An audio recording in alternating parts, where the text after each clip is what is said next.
I'm going off of FightHype.com. I'm here with the man, Bill Haney. How's it going? Hey, how are you? Shout out, I used to have a problem with the name, but it's Ron. It's cool. Ron with FightHype. Ron is always on. Let's go, FightHype. What's happening? What's going on, man? I got to talk to you, of course, because, there's been some reports and stuff that May 20th with Lomachenko, it's good to go. Las Vegas. Hey, listen, it's on. This is a fight that Devin has been wanting for a long time. It's a great opportunity for Ukraine and their fighter Lomachenko to have an opportunity at a dream of a lifetime for him. And I'm just, overwhelmed and ecstatic for Devin to be an opportunity to give Lomachenko an opportunity when Lomachenko didn't give Devin.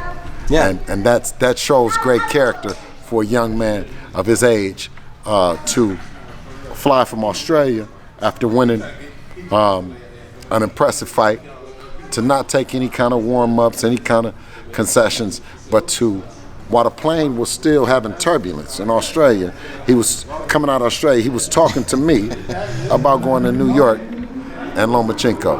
I mean, the kid is remarkable. I can't take anything away from any of the fighters in the lightweight division, right? It's just, I always say it's something special about Dev. And getting ready for Lomachenko, man, it's something that we're up for. We're not looking past him. We're not looking at nobody. May 20th, you get a chance to see the growth and development of Dev, for sure. Obviously, there's always going to be a narrative that goes against, whatever really? You guys do, the fact that... Oh, you figured that out, huh?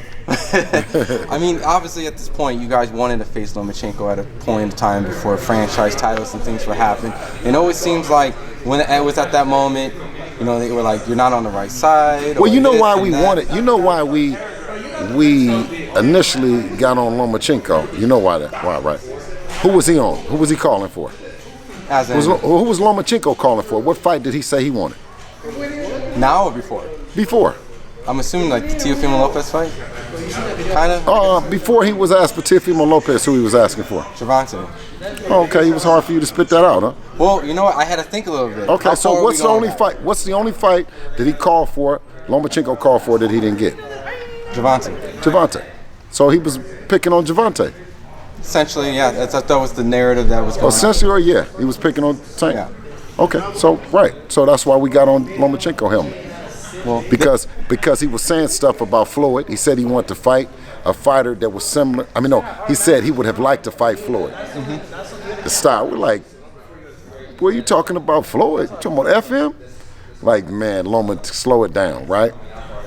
Then he said that he wanted to fight Tank. And then Floyd told him to slow it down. Dev had a conversation with Floyd and told Floyd, he said, I'll fight him. Yeah. He told me I'll fight him, and we started looking for the fight. But initially, before that, I believed that it was Robert Eastern, that he wanted Robert Eastern and Mikey Garcia, and it wasn't never about Lomachenko. He wasn't necessarily that big in the lightweight division. Talking about that? Lomachenko wasn't. Yeah. Mikey Garcia, Robert Eastern was around, in those days. You know what I mean? And you're taking me back. Yeah, I'm taking you back to where Devin's reign, where he was stepping up for, and then Lomachenko came in. He beat Anthony Corolla for a belt, and then he beat he beat Linares. Correct. He beat Linares. Corolla was like a mandatory. Yeah, Corolla was a mandatory, and then he came in and petitioned to fight Luke Campbell. Yeah, and that was essentially a vacant kind of belt, which a lot of times people were like, when you get a belt elsewhere, you gotta kind of work your way into it. Yeah. Devin's right there. It's no problem. It's no problem for us. No, yeah, but us, we embrace all of it. Of course. Whatever, you know what I'm saying? We embrace. That's part of the journey, right? They said whatever, but what do they say now? Then they say the belts don't matter now. Okay, that's cool too. It don't matter. You know what I'm saying? They say a lot of shit, but the one thing that they don't say is, let's fight. Yeah, 100%. And going into this fight, very happy, it's happening. And like I was saying about, there's always going to be these like narratives. You guys seem like if you beat him now, he's a little older. If you fought him then, no one says. Listen, he's younger Hey, Lomachenko younger than Usyk and Bud Crawford, right? He younger than, and then both of them is, Crawford is number 1. And then Usyk is like, what is he like on the list? He's like undisputed 2, so he's younger than him. Then he's younger than who? Who else? Who else on the list? He's younger than, Usyk, yeah. Yeah, so, I mean, you know what I'm saying? Like, we don't look at it like that. No, y'all might want to play with it like that but and try to rock us. No, ain't no they shit. That motherfucker is still a bad motherfucker. We gonna go deal with him, you know what I'm saying? Take care of him, take him serious, and all that other shit. I don't know what old. How's he old when the other guys, he's younger than other guys? But doesn't that bother you? Like, they always kind of find something that's always to, you know, because at the end of the day, he's undisputed. He went and fought. You know, the guy that beat, you know, Tio, and Tio beat Loma, and you guys are like, let's go get Loma. We wanted him, and after Loma, let's go. Essentially, when it comes to these guys fighting each other, Devin's gonna have Kambosos twice, Lomachenko, and then after Lomachenko, he's gonna want the smoke after it. And it seems like Devin's trying to clean that division, and some people get it, but some people, you know, always gonna. Is that just a testament of like you guys are slowly seeing this is what it is when you get on top? They root for you, and then when you get the fight that everyone wanted you to fight, now it's like, I don't know. This is being a world champion, you know. So it's a language gap around the world. It's a cultural gap. It's, you know what I mean. And hopefully through boxing, Devin can help to bridge some of those, you know what I mean. Some of those different narratives, some of those inconsistencies about what we really do it for. We really do it for the people, do it to entertain the people, take your mind away from the ills and, you know what I mean, the stuff in society that's going on. At least that's what we do. We come in the gym, and for that split second, you see these kids running around, and for this hour or two, you know what I mean, we can relax in the sport. And there's so many other problems that's going on in the world, man, you know what I mean? And that's why I can't reiterate enough that it's a tremendous opportunity for Devin to give a person that's been in the war or been part of the war, or, you know what I mean, supporting a war or anything, right? Because money, I'm sure they need help, they need, you know what I mean, a lot of things. Yeah, this is you know a huge what I'm fight, saying? and It's more a than good fight. boxing. Yeah, exactly. I think it's more than boxing. And for him to have this opportunity, man, I'm just happy. You know what I mean? And the great thing is he's actually getting a fight for undisputed, because there's no more of these little franchise belts. And when he was fighting at that time, you know, it's not undisputed, but you guys are really giving him the opportunity to fight for undisputed. Absolutely. And I think that every fighter should have that opportunity to, if they fight for it or if they challenge for it or have the opportunity, you know. So it's a different. He has a different walk about himself. You know what I mean? With the belts, and we give the other fighters credit. We know that, you know what I mean. At this level, there's not no pushovers, but you also have to believe in what God has given you, the talent that God has given you, and He's given Devin some physical attributes that you can know that has to come from God. You can see him every day, you know. So I'm happy to be in the Devin Haney business. Yeah, and not giving any specifics of what I got to see today, but he looks damn good on, and I don't want to say what my opinions on those specific things, but just already seeing like something different. Like I'm noticing something different, and am I over exaggerating when I'm saying that? Well, actually, they say that once you become a champion, especially an undisputed champion, you know, your confidence and everything that you do raises. You know what I mean, 20 to 30%. So maybe that's what you're looking at. Okay, I think it's maybe 50%. Then maybe it's a little higher than what, you know, my status opinion is. But, absolutely. But we're very excited for that, and you know, seeing the fact that when it comes to legacy and then there's marketability and those type of things, clearly you guys shows legacy as well in pursuit of trying to be great and define. You know, you guys are the youngest. No, we've been getting money a long time, you know what I'm saying? Me, my family, friends, and all that, you know what I'm saying? From Oakland. You know, Rolls Royces ain't nothing to us, man. We've been having them things around for a long time, you know. So, of course, it's Devin's turn. You know, I sold mine, and all that, everything that went along with that kind of flashy lifestyle, and got behind him, and you know what I'm saying. We having a great time.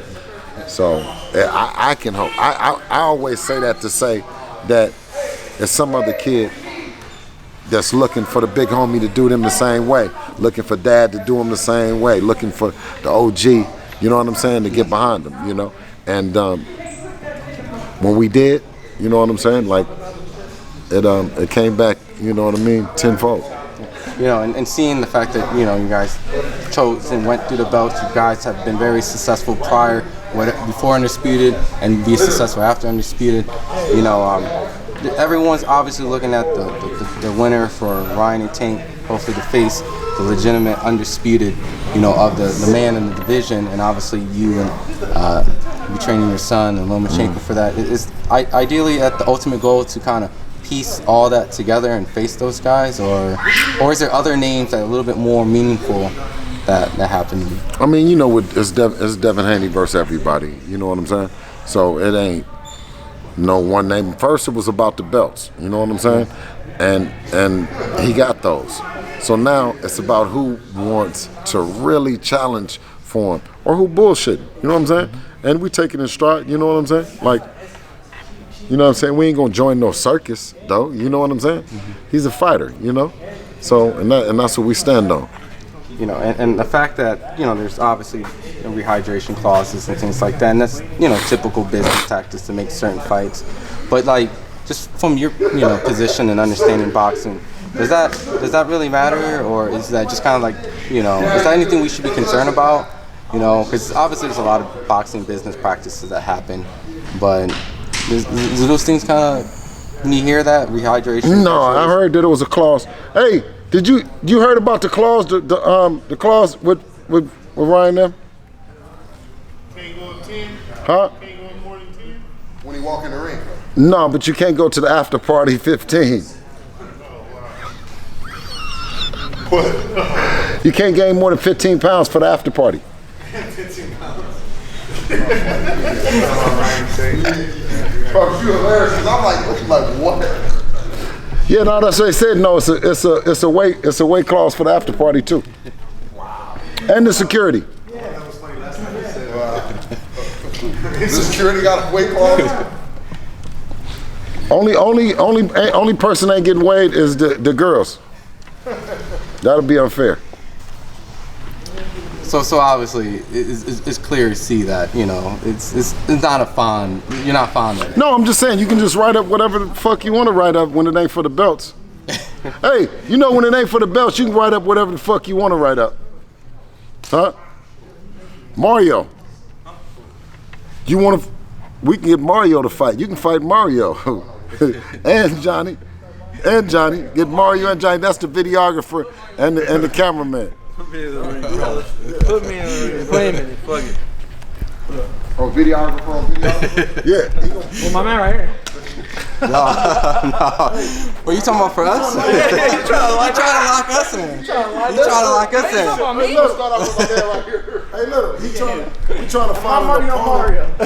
Hey, Johnny ducking you, for the winner. We trying to find an opponent for the winner of Ryan Garcia and Tank Davis. So, Johnny and Mario. I'll do that. Together. You do it together? Okay. All right. Well, I think you've said enough about the rehydration clause. That's my grandson. He can be in it too. Show him my grandson. So it's going to be all three of them versus the winner.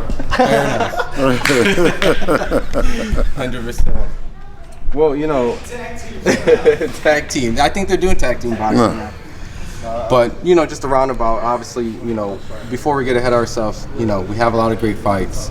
You know, boxing's looked great this year. We're getting the fight that we all, you know, been wanting. You know, Devin's going to go through each person that he said. The Super Bowl of the lightweight division. Absolutely. Devin Haney versus Lomachenko. Devin Haney making a repeat defense of all the belts. 100%. There you go.